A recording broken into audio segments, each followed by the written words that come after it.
Hey everybody, it's your friend Adam. I was going to do a quick impromptu response to Rationality Rules. I believe it's his latest video response to Jordan Peterson. People have sent this to me and asked me to respond. People sent me his response before this and asked me to respond. I think it was basically incomprehensible. He was saying he was making an argument that Jordan Peterson is incomprehensible and I can be incomprehensible and we're both incomprehensible. The problem with that argument is that Jordan Peterson isn't actually incomprehensible. But I thought this video was a little more interesting. Obviously, I don't want to spend a lot of time doing a long response video. So I figured I would just do a recorded response video. I took a couple notes. I watched the video and I took a couple notes. Rationality Rules argument in the video seems to be that Jordan Peterson is changing the definition of God, and this offends Rationality Rules. He doesn't like Jordan Peterson monkeying around with the definition of God that most people use. Now, I think people use a lot of different definitions of God. I've heard God is light, God is energy, God is love, God is all-knowing, God is all-seeing. The definition that Rationality Rules likes is the personal friend God, the God that helps you out in a bind, the God that's watching over you. That's a God that Rationality Rules likes and likes to believe everybody believes in. And it's completely ironic because not only does Rationality Rules like that God, like people using that definition of God, that God seems to offend his sensibilities at the same time because it's completely irrational. So I feel there is a sense that Rationality Rules likes people using this God because it's easy for him to debunk.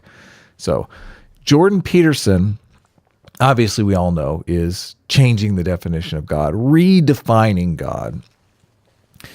And my understanding of the reason why Jordan Peterson is redefining God is it's very pragmatic. And I don't know how Jordan Peterson came up with this idea, but it's actually a pretty good idea.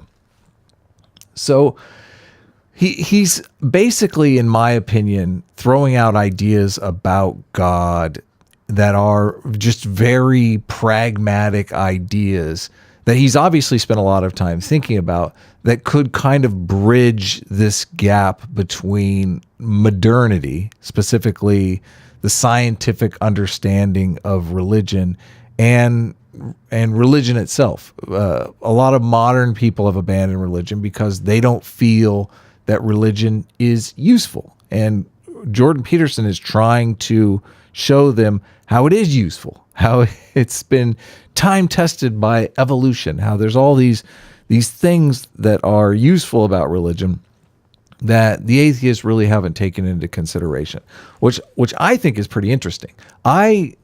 My concept of God is very much, I believe in God as a concept, and God as a concept has really shaped humanity a lot. There's a great book by Robert Wright called The Evolution of God, where he talks about how God has changed over history, and the way people view God and view their relationship with God has very much changed. And along with these changing concepts of God, our governments have changed, our social situations have changed, our societies have changed. So another book that I've read recently is Francis Fukuyama's Identity. And in there, he talks about how the idea of a personal God really came into being with Martin Luther. And before that, people always assumed that to understand God, they had to go to the clergy or the priest, or they're the ones that would interpret God for them, which Luther believed that we could read the Bible ourselves and we could understand God from a personal perspective. But along with that really came this whole idea of individual sovereignty. Fukuyama relates it to our understanding of the sovereignty of the individual from the point of government, which is super interesting. So I really think these people talking about religion and talking about how it relates, talking about it in a scientific sense, in an empirical sense, is interesting. And that's why I think Jordan Peterson is so popular. But this really offends rationality rules. He doesn't like this idea. So I noticed also in this video that there are several places where Jordan Peterson says things that are very important, and I'll point them out as we go through the video. And Rationality Rules cuts those things out. Now, I don't think Rationality Rules is doing this intentionally. I don't think he's doing it purposefully.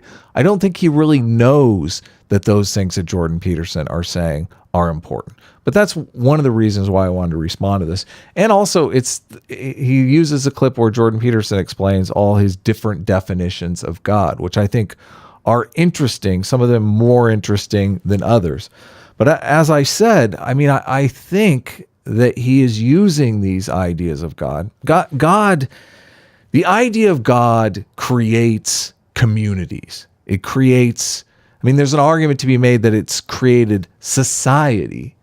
And there's been a conflict. The new atheists have capitalized on this conflict. And the definition of God, they find ridiculous. They think it's the definition of God that people are using, they believe is incompatible with modernity. That is kind of the new atheist problem with it. And Jordan Peterson is throwing out kind of alternative definitions that might be more compatible with modernity. And I think his rationale very pragmatically is people have drifted into a point in their lives where they just have no meaning in their lives. They're very nihilistic. And he feels that the concept that there is something bigger than ourselves, that being a part of something greater than ourselves is something important to the human condition, is something inescapable. It's part of our biology. It's something that I agree with, and it's something that the different public intellectuals that I follow, Jonathan Haidt, Brett Weinstein, Douglas Murray, these people talk about this stuff. I think that there's mounting evidence that this is just part of the human condition. But as our societies get more and more individualistic, it's a delicate balance between the individual, the needs of the individual, and the needs of society. And Jordan Peterson is speaking about these topics in ways that kind of bridge that gap a bit. So I'll just jump into the video here. I think I've set it up long enough, but I'm going to jump in wherever I feel Rationality Rules is being uncharitable, wherever I think he's making a mistake. I've set out some notes. I don't know if I can accurately define some of Jordan's definitions here, but the thing that I really want to get clear here is that I think that he's throwing out a bunch of definitions, and he even says in the talk, Sam Harris accuses him of these definitions being ridiculous by the standards of what normal people use as definitions of God. And Jordan Peterson says, I was asked about my definition of God. I wasn't asked what other people believe in. And I think, like I said, pragmatically, he's throwing out definitions of God that may work, that may resonate with people, that people can use as a pragmatic concept of God, the same way that in the scientific realm, we use models to try to better understand the world. And sometimes we get those models incorrect. Famously, Copernicus had a model of the solar system that had the Earth at its center, which was incorrect. It worked in some ways and it didn't work in others. We upgraded to the heliocentric model and suddenly things became more clear. So upgrading this model of God and it very much goes in my concept of God to God is a idea that society can rally around. Jordan Peterson is trying to throw out ideas about God that may be useful in people's lives. Maybe people conceptualize God in this way. Conceptualizing God as energy, I've heard that before. I'm sure you've heard it before too. Some people think conceptualizing God as energy, somehow they find that useful. That's useful for them. The idea is to have a concept of God that many people find useful, that many people can rally around, that many people can shape their lives around in meaningful and helpful ways. And I think that's what Jordan Peterson is trying to do. Of course, rationality rules. It's all just a word game to him. But all right, I've talked long enough. Let's take a look at this video. What is the God that you act as though he, she, it exists? And what is the God-shaped thing I must have in my life to prevent me from being a, quote, real atheist? Well, okay, first of all, I have to point out that there's no possible way I can answer both those questions in 2 minutes. Jordan Peterson. I don't know why you faded out there, but I guess just because it's just the intro. Peterson's approach to religion has intrigued millions of people, including myself, and many of us see great value in what he's brought back into the limelight, such as Jungian archetypes, the need for an objective morality, and the appreciation that religion isn't just a failed science. It's also a very successful community, and it acts as a cure to existential dread. But others feel like he's done much more. They claim that by having a more nuanced and complex interpretation of scripture that's almost entirely metaphorical, Jordan has somehow reconciled the infamous divide between science and faith, that he's found a way for us to have our cake and eat it too. That is, that we can reject the literal story of Genesis, the literal resurrection of Jesus, and the literal existence of a transcendent conscious being, and yet somehow still call ourselves Christian. So barring just the insulting part at the end there, I think he actually understands what Jordan Peterson is trying to do. So props to you, Rationality Rules. Seriously, I think you're making progress here. Alone religious. Now, in previous videos, I've made quite clear that I think this is little more than sophistry. It's a semantic trick, and I think that Jordan's doing it, understandably so, to save what he perceives as the baby in the bathwater, or his father from the belly of the beast. That being... See, he's making all kinds of fun of Jordan Peterson, which is fine. I mean, but yes, you're correct. An objective morality. But while I see the need... I don't know Jordan Peterson's position on objective morality, to be honest with you. Rationality Rules is asserting that Jordan Peterson believes that we need objective morality. Rationality Rules is in favor of objective morality. I have sort of a very unique understanding of objective morality that I haven't gone over deeply in many videos. I've talked about it on some live streams, but for an objective morality, I think that Jordan's approach is counterproductive, and that his manipulation of religious language is disingenuous at best. Okay, so this is important because he's saying that Jordan Peterson redefining religion is counterproductive, which to Rationality Rules, it is counterproductive because Rationality Rules' goal is just to be done with religion. He doesn't like religion. He has a distaste for religion. He calls Jordan Peterson disingenuous. He accuses Jordan Peterson again of being dishonest in this quest of Jordan Peterson's. I mean the scenario that I laid out, where Jordan Peterson is looking for a definition of God that has some usefulness, some utility to modern people, I think is a noble goal. And I mean, let me know in the comments below if you think I'm wrong about this, but this does work against Rationality Rules' goal. So I think he gives himself away when he says that it's not useful, that it's not useful for him. Anyhow, I've already addressed his definition of truth, religion, and Christian, and now I want to address his definition of God. That truth video that he did, I did a response to that truth video on my Think Club channel. I think it's almost up to 100,000 views. But I re-listened to that just the other day, and that's a tight video, man. That's a tight video. This guy, I would love to debate Rationality Rules on Jordan Peterson's truth because it's interesting as hell. It really is. But Rationality Rules did a response to me, and he never really addressed my criticisms of his truth at all. He never addressed my counter arguments to his arguments. So really, it's up in the air. I don't think he understands Jordan Peterson's truth. I don't want to go into it here, but on the 23rd of June, in a debate with Sam Harris, Jordan explained exactly what he means by God. And if I'm honest, it gives New Agers a run for their money in terms of vagueness and vapidity. I mean, nuance and complexity. Yeah, it's all about the jabs. It really is. The New Agers, I don't think their concept of God is useful because it never got much buy-in in the wider culture. I mean, it's definitely a niche concept of God. They're like the God is energy people, I believe. God is in crystals, right? Which is not a logically coherent argument with modern day science.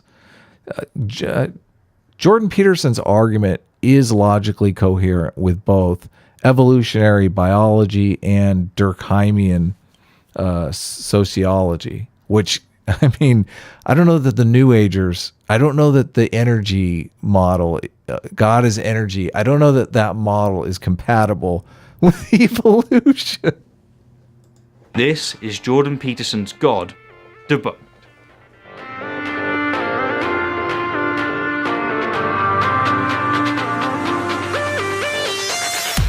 Okay, well, I'm going to read some things that I wrote because it's so complicated that I'm not sure that I can just spin it off the top of my head, and so you'll have to excuse me. So now just I don't want anyone to think.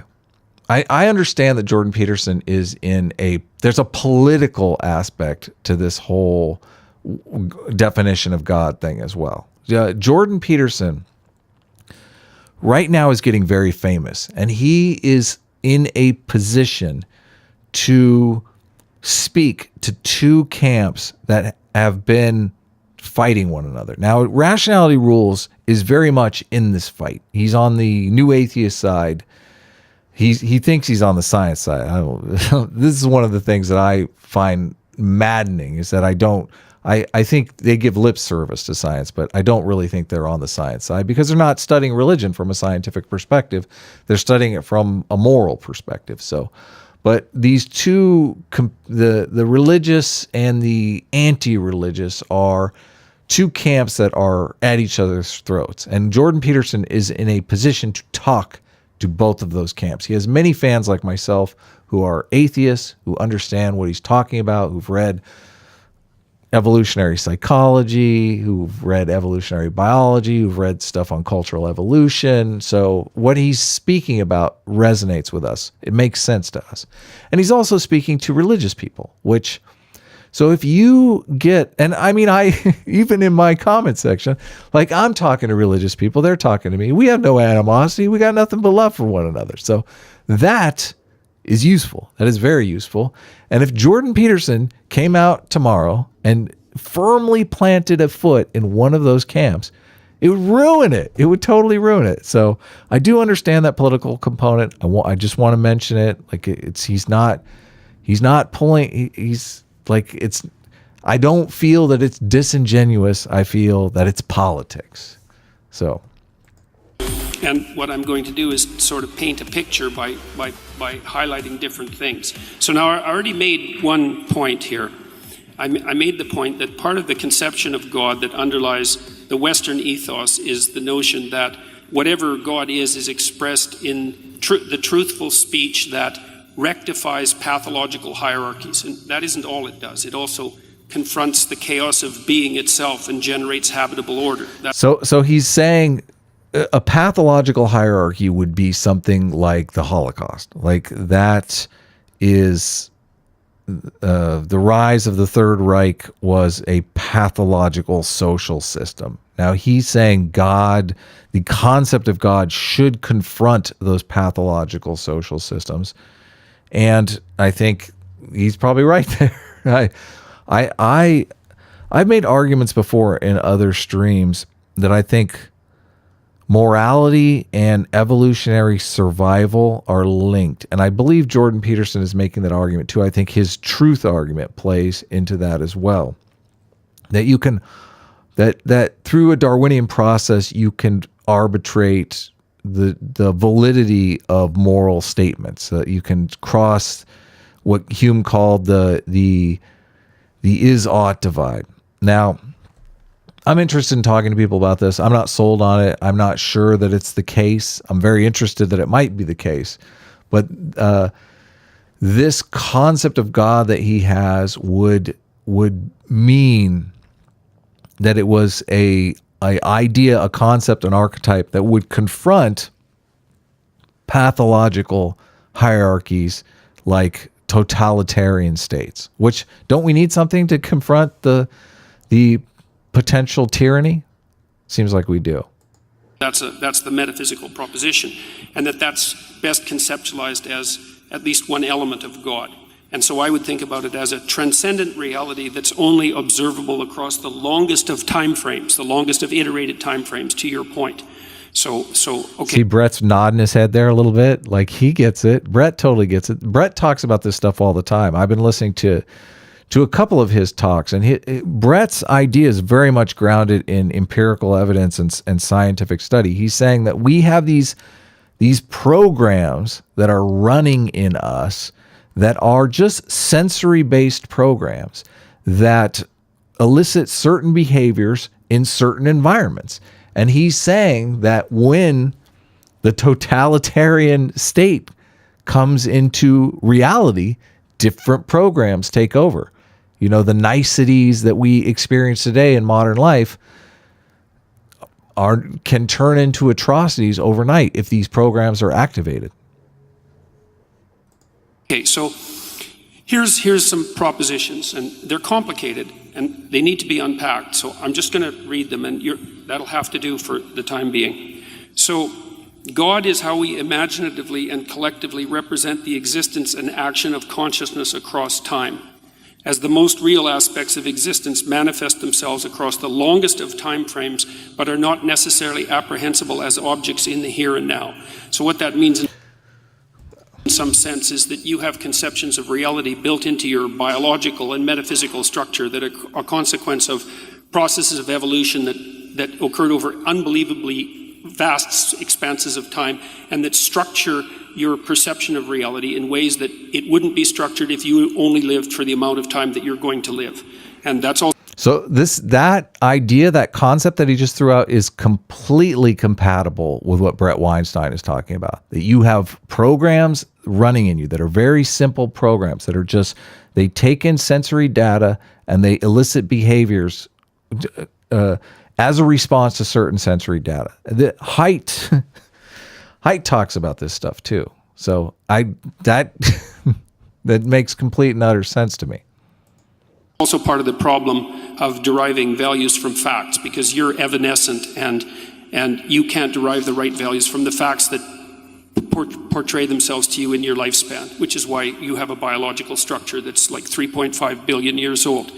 So God is that which eternally dies and is reborn in the pursuit of higher being and truth. That's a fundamental.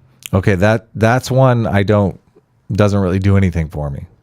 Mental element of hero mythology. God is the highest value in the hierarchy of values. Now that's one that I've really focused in on. I think that one is very, very useful in terms of Jonathan Haidt's research about moral communities and how it is a fundamental value that people circle around that binds and blinds them. Binds him into a group and then blinds him to outside values. They almost monomaniacally fixate on this value. For the social justice warriors, it's the fighting racism, fighting for the rights of the oppressed. That is the value in their hierarchy of values that binds their community together.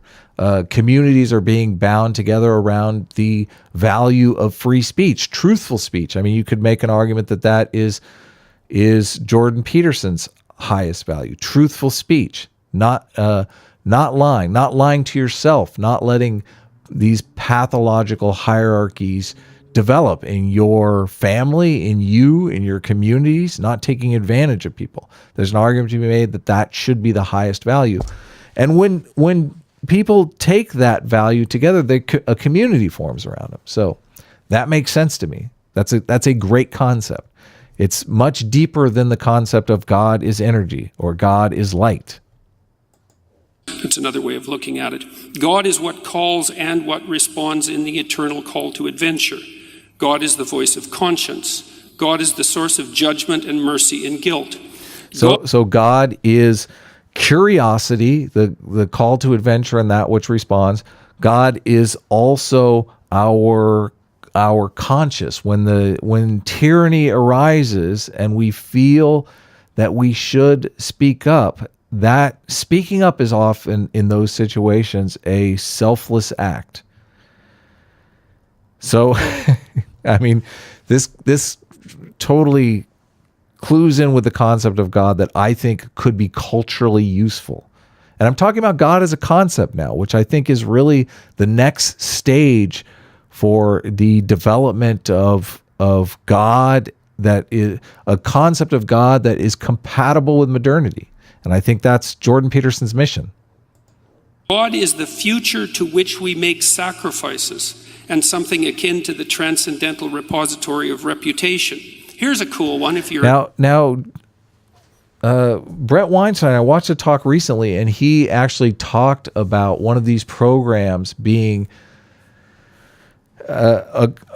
people figure consciously, people are focused on their lineage. People are focused on the future, and that's why this concept of God is interesting, because he's talking about the future. He's making sacrifices to the future. And in Brett Weinstein's talk, he had talked about how if you look, like, suicidal behavior may be totally rational if you look around you and you see a competition between two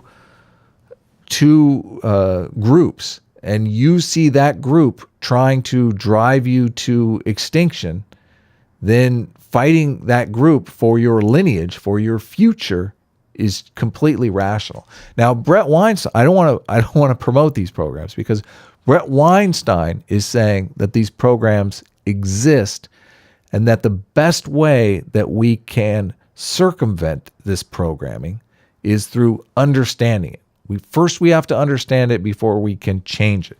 And one of the reasons why I'm a Jordan Peterson fan and why I think Jordan Peterson is doing us a service is because he's moving the needle in that direction. All of these definitions of God move the needle towards understanding ourselves from an evolutionary perspective. There's so much overlap here, but society doesn't move in huge leaps. When we move in huge leaps, that's when we get things like the Great Leap Forward, where millions of people starved to death because society changed too quickly and wasn't able to adapt to this new, people were not able to adapt to this new social environment. So often huge changes have catastrophic results. So Jordan Peterson is pushing in that direction a little bit, soon we'll be a little closer. An evolutionary biologist. God is that which... It's funny that got a laugh. And Brett Weinstein, who is sitting right there in the middle, is an evolutionary biologist. So Brett's like, one for me? Selects among men in the eternal hierarchy of men. So, men arrange themselves into hierarchies, and then men rise in the hierarchy. And there's principles that are important that determine the probability of their rise, And those principles aren't tyrannical power. They're something like the ability to articulate truth and the ability to be competent and the ability to make appropriate moral judgments. And if you can do that in a given situation, then all the other men will vote you up the hierarchy, so to speak, and that will radically increase your reproductive fitness. And the operation of that process across long expanses of time looks to me like it's codified in something like the notion of God the Father. It's also the same thing that makes men attractive to women, because women peel off the top of the male hierarchy, and the question is what should be at the top of the hierarchy, and the answer right now is tyranny as part of the patriarchy, but the real answer is something more like the ability to use truthful speech in the service of, let's say, well-being. And so that's something that operates across tremendous expanses of time, and it plays a role in the selection for survival itself, which makes it a fundamental reality. Jordan, if I... So Christopher Boehm is an archaeologist. He's actually worked with David Sloan Wilson. He wrote a book called Hierarchy in the Forest, where he goes into how this political understanding evolved, how we moved from dominance hierarchies, which are just brute force, to prestige hierarchies, where you have to have some political savvy to maintain your power at the top of the hierarchy, because lower people in the dominance hierarchy, which is brute force, can cooperate in ways that will put you out of a job, basically. So he, in the book, Boehm talks about reverse dominance hierarchies. And once we evolve the ability to make weapons, things completely change, because people could band together in large groups and kill any domineering alpha that wanted to maintain a tyrannical stranglehold on the group, who wanted to take resources from them indiscriminately. So this stuff is being written about, being studied by lots of people. So Jordan Peterson is getting these ideas out to a wider audience. I don't hear a lot of people on CNN talking about Christopher Boehm and the evolution of political hierarchies.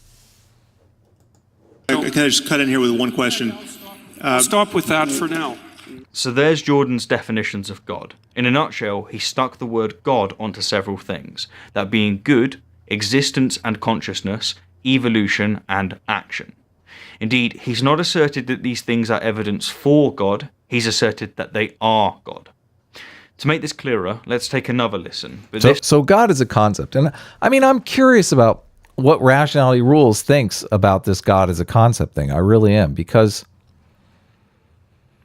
I mean, he doesn't want to talk about any of this stuff the way that Jordan Peterson is actually talking about it, or even talk about it in a way that is remotely useful. Jonathan Haidt does a study, or references a study, I'm not sure Jonathan Haidt did the study, in The Righteous Mind, where he talks about when people's status or prestige or money is on the line, and they can look at something and see it two ways. He uses the example of a 13 and the letter B. If you imagine a 13, it's a 1 and a 3, but with a space, but it looks like a letter B. So they show them this, and they engineer situations where it's better to see it as a B and it's better to see it as a 13. And sure enough, people just magically see it one way or the other, depending upon how it affects them personally. And I just feel like Rationality Rules is really going out of his way to see Jordan Peterson differently than he actually is, because it threatens his status in this new atheist hierarchy. This time organize his definitions into the aforementioned categories, starting with God is good. God is the highest value in the hierarchy of values. God is the source of judgment and mercy and guilt. God is the voice of conscience. Part of the conception of God that underlies the Western ethos is the notion that whatever God is expressed in the truthful speech that rectifies pathological hierarchies. It also confronts the chaos of being itself and generates habitable order. Secondly, now I've gone through all of these, and I've kind of given my take on all of these. Now, Rationality Rules has simplified many of them just to God is good. There's a lot of people who think God is good. God is great, right? Let's look at his definitions that fall under God is existence and consciousness. God is how we imaginatively and collectively represent the existence and action of consciousness across time. God is that which eternally dies and is reborn in the pursuit of higher being and truth. Thirdly, let's look at his definitions that come under God is evolution. God is that which selects among men in the eternal hierarchy of men. You have conceptions of reality built into your biological and metaphysical structure that are a consequence of processes of evolution that occurred over unbelievably vast expanses of time and that structure your perception of reality in ways that it wouldn't be structured if you only lived for the amount of time that you're going to live. It's also the same thing that makes men attractive to women, because women peel off the top of the male hierarchy, something that operates across tremendous expanses of time, and it plays a role in the selection for survival itself, which makes it a fundamental reality. And finally, let's look at his definitions that come under God is action. God is what calls and what responds in the eternal call to adventure. God is the future to which we make sacrifices. Okay, so looking at these definitions, you might notice that they have one thing in common. They're not God. I'm not hearing. See, he's like, this is not the straw man version of God that I like to attack on the internet. Here, let Sam Harris give you the straw man version of God that I like to attack on the internet. His editing here is brilliant. I mean, it's a little propagandist, but A God, a personal God who can possibly hear anyone's prayers, much less answer them. Jordan has taken the better angels of our nature and labelled them God. He's done what apologists have always done. He's called that which is good, God. To quote Matt Johnson, Peterson's definition encompasses everything from our most fundamental moral axioms to the psychological forces that compel us to assume greater responsibility for ourselves and our fellow human beings. In other words, his idea of God is too vague and expansive to be useful. He might as well just add an O to the word. see, this is the argument that Robert Wright makes in the book, The Evolution of God, shows that statement to be completely wrong, because in that book, he is saying the definitions of God that persist are the ones that are vague, because people can rally around them easier. When you get very specific definitions of God, you don't get buy-in from a wide audience. So he even makes the analogy in the book, The Evolution of God, how when the founding fathers of the United States were drafting the Constitution, there were certain places where there was a lot of tension over how things should be worded or what the rights should be. You know, different parties, different factions had different concepts of how to build a new nation. And they were very adamant about those. But they found a way to make the language vague enough that two people who had completely different ideas about how a nation should come together could read that language and say, yeah, that's my idea, which is brilliant. So this is why, and if you think of God just simply as a concept, like most of the things that break up churches or organizations is divergent concepts. I mean, the Martin Luther thing separated the Protestant. It created the Protestant church. It separated the Catholic Church from the Protestant Church, and it was a difference over interpretation of God. The Catholic Church was using the concept of God to its own political ends, to its own benefit, and Martin Luther didn't like that. He said, God should be benefiting everyone. He had a very different concept of God that he thought would be more useful to more people. He put it out there, and the wider public picked it up and used it. And I'm assuming they continue to use it because it was more useful. So this is what Jordan Peterson is doing. Jordan Peterson is throwing out concepts of God that may or may not be more useful. He believes in the Darwinian process. Rationality rules should know this. He's an evolutionist. He's a Darwinist. I don't know if evolutionist is a is a derogatory term. He believes in the process of evolution. Jordan Peterson is saying that that process of evolution is as much at work on our culture as it is on us, and that those ideas that are useful to us, they have staying power. They do. Generations use them over and over again. So I don't, this is one of the reasons why I don't understand why the new atheist types, why the career atheist types are so against Jordan Peterson, because so many of the religious people that would have been anti-evolution are able to take a look at evolution with fresh eyes through Jordan Peterson, because he's not proposing it in such an offensive way. He's saying that your faith, your belief in God is rooted in evolution. It's a very powerful idea. But what's the problem? Some of you might be wondering. What's wrong with Jordan? Oh, he knew. That's exactly what I'm wondering. What is the problem? Defining a god from a conscious being that literally created the universe to the future to which we make sacrifices. The conscious being that created the universe is, obviously God has a lot of different definitions. Well, on a technical level, nothing. There's nothing wrong with him doing this. But on a sincere level, there's everything wrong. It's a semantic trick. Why? So I don't understand what he's saying there, because he's saying on a sincere level, as if Jordan Peterson is insincere about it. Why is he questioning Jordan Peterson's sincerity about this? I don't understand. That's one for the comments section. Why is Rationality Rules questioning Jordan Peterson's sincerity? I guess the obvious answer is that Rationality Rules he's got a dog in this fight. He's got stakes on the line here.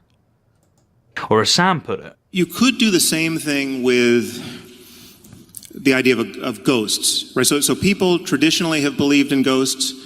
It's an archetype, you might say, the ghost. Survival of death is certainly an archetype. And we know what most people most of the time mean when they say they believe in ghosts.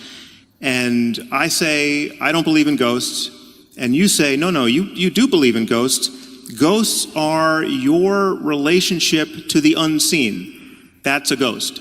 So you have a new definition of ghost that you're putting in the place provided, which... Now this definition that Sam Harris is throwing out as a hypothetical is not logically consistent with evolutionary psychology or sociology or any of the evolutionary concepts that Jordan Peterson is incorporating into his definitions of God. And Jordan Peterson actually calls Sam Harris on that and says, what you just said is logically incoherent. My definitions are not logically incoherent. Rationality Rules cuts that out. That is not in Rationality Rules video, but I wanted to mention it, obviously, because it's important. I have to say, well, of course I have a relationship to the unseen, so yeah, I guess I do believe in ghosts. You win that argument. But that... He leaves the cheers and the laughing in. Sam Harris makes an interesting hypothetical, but the point is you can't bridge this gap unless they are logically coherent. And I don't think he has enough respect for how difficult a task that is. And it's one of the reasons why I have so much respect for Jordan Peterson, is because he did bridge the gap. I mean, if you read 12 Rules for Life, I mean, I went and checked out his reading list, and he's definitely read a lot of the same books as me. Some of the books that I think back up his arguments aren't on his reading list, which makes me wonder if maybe, well, a lot of the books I read have research from a lot of different areas. So he might have actually read the original research, like Christopher Boehm's original research, but not actually read Hierarchy in the Jungle, which is the book that puts all that research together. Simply isn't what most people mean by a ghost. To approach this from another angle, I, like most of you, am genuinely 100% interested in the truth. If there's a God, I want to know about it. See, that's what's interesting to me. He says he is interested in the truth, but only about the one question about whether or not God exists. I mean, my thinking is that we've moved past that question, okay? Everyone has taken sides on those questions, on that question. I've taken the side that God doesn't exist. Religious people have taken the side that God does exist. The question now for me is there secular utility in religion? And I genuinely want to know the truth on that question.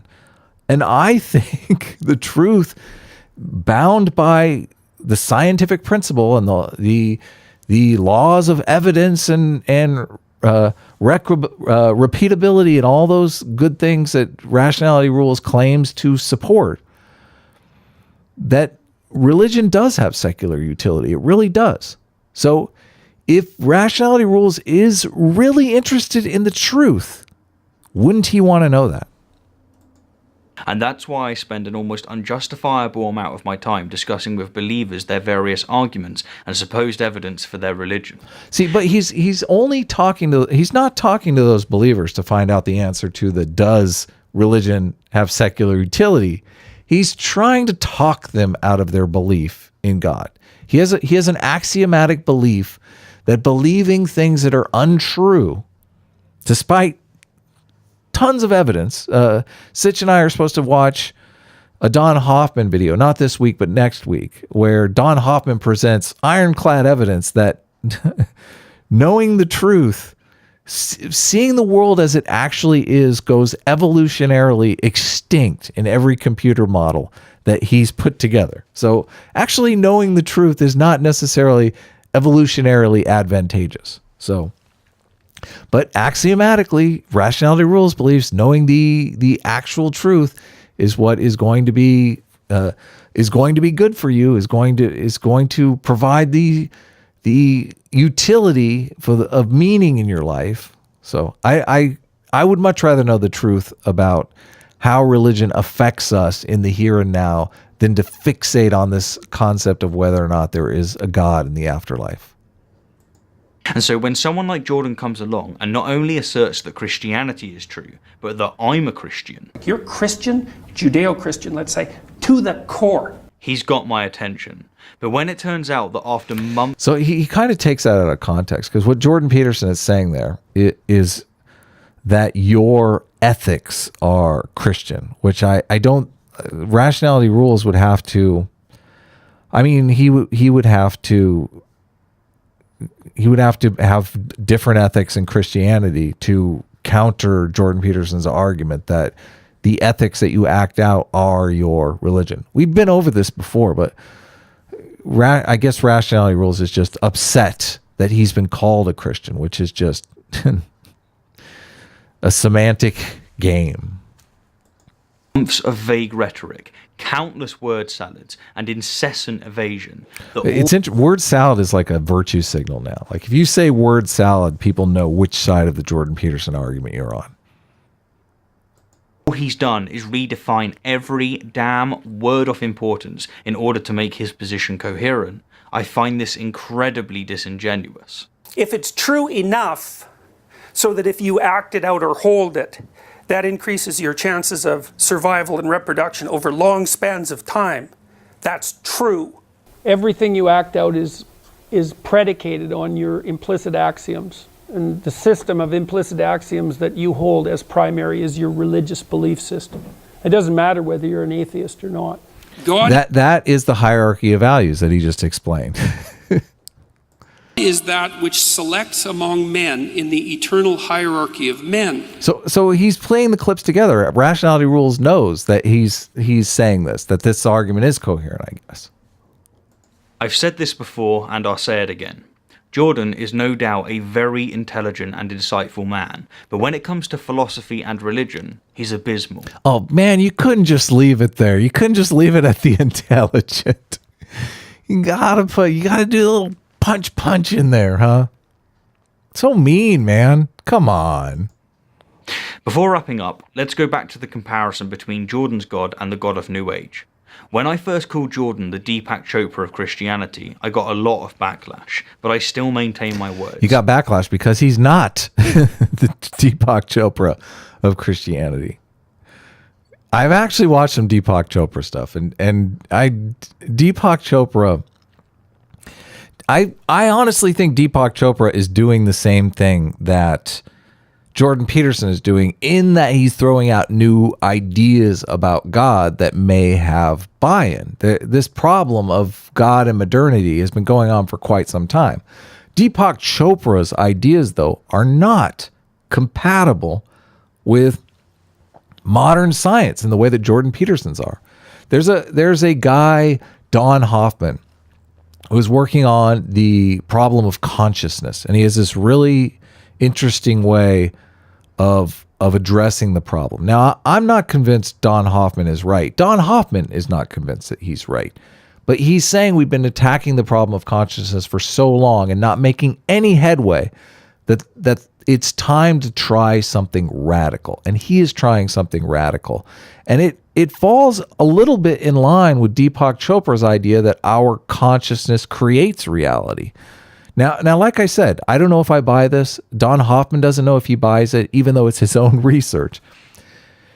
You got to work these things out mathematically. But I mean, there's a lot of spooky shit that happens in quantum mechanics. Like the double slit experiment is spooky. The idea that sometimes light acts as a particle, sometimes it acts as a wave. You can look up the D-wave computer, which is they've invented this quantum computer where it turns out if you take a round loop of wire and you isolate that wire from any influences, like you put it in an anti-gravity chamber, like no light, it's got to be pitch black, it's got, like, there can be no air, it has to be a perfect vacuum. So you take every single influence of the universe off of that piece of wire.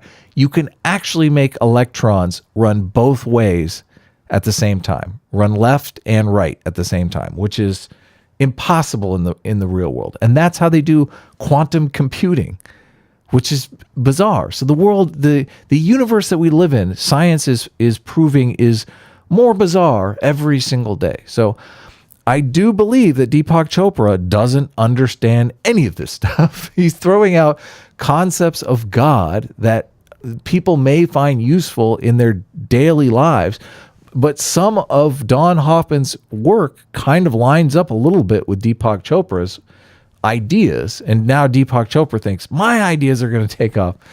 I think that it's incidental with Deepak Chopra. With Jordan Peterson, I think Jordan Peterson has read every research paper on evolutionary biology, on evolutionary psychology. He's probably read every research paper on psychology for the last 30 years. So he's developed a concept of God that is compatible with all of that scientific knowledge. So I think he's got a better chance of coming up with a concept of God that is going to get wide social buy-in, wide societal buy-in. So Jordan's God is as vague and vapid as Deepak's, and here's a compilation to demonstrate it. God is the mystery of our origin, and therefore God is our highest instinct. God is the highest value. see, Deepak doesn't go into the great detail. See, that's the thing with Jordan Peterson. You ask him questions and he goes in detail. He goes into greater detail. If you watch, there's a Deepak Chopra has debated Sam Harris. He's debated a bunch of the new atheists, and you press Deepak Chopra and he cannot go into detail.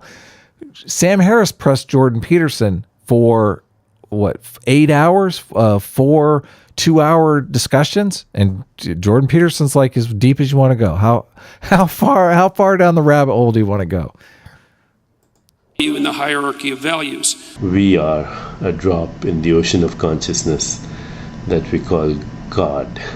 God is how we imaginatively and collectively. See, this, I feel, I guess I should go to the end, but this is just, I mean, it's laughable. It's really laughable. It shows it shows a nefariousness. Well, I mean, Rationality Rules believes this. Rationality Rules does not understand the words that are coming out of Jordan Peterson's mouth.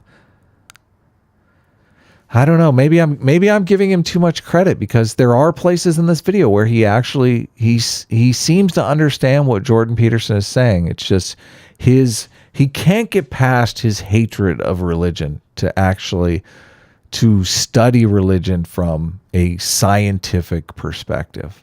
I just think that's sad. Represent the existence and action of consciousness across time. Divine intelligence that permeates every aspect of the cosmos, the whole universe. God is that which eternally dies and is reborn in the pursuit of higher being and truth. Anyhow, I'm Stephen Woodford, and as always, thank you kindly for the view, and an extra special thank you to my wonderful patrons and those of you who have supported the channel via PayPal and merchandise. Until next time, my fellow apes, until next time. It's very important that you know that we're all apes, because I wonder if that's just to be offensive to religious people, because that is what caused the rift between religious people and the evolutionary Darwinian types. The fact that we came from apes offends many religious people. So interesting. So I hope this was interesting. Obviously, if you have any questions for me in the comments below, I'm always happy to answer questions. I do have a talk going on tomorrow, and I don't know if we're going to live stream it or if we're going to record it, but I am talking to John Perry of Stated Clearly about the Richard Dawkins and Brett Weinstein debate. They had a very interesting debate. There's a 20-minute clip we're going to watch together, and he is taking the Dawkins side of the argument, and I am taking the Weinstein side of the argument. I actually, Brett Weinstein follows me on Twitter now, which, hey, that's kind of cool. And he even interjected a little bit in our discussion. We were talking about the difference between their two perspectives on Twitter. So that should be cool. That should be interesting. And on Sunday, I am supposed to talk to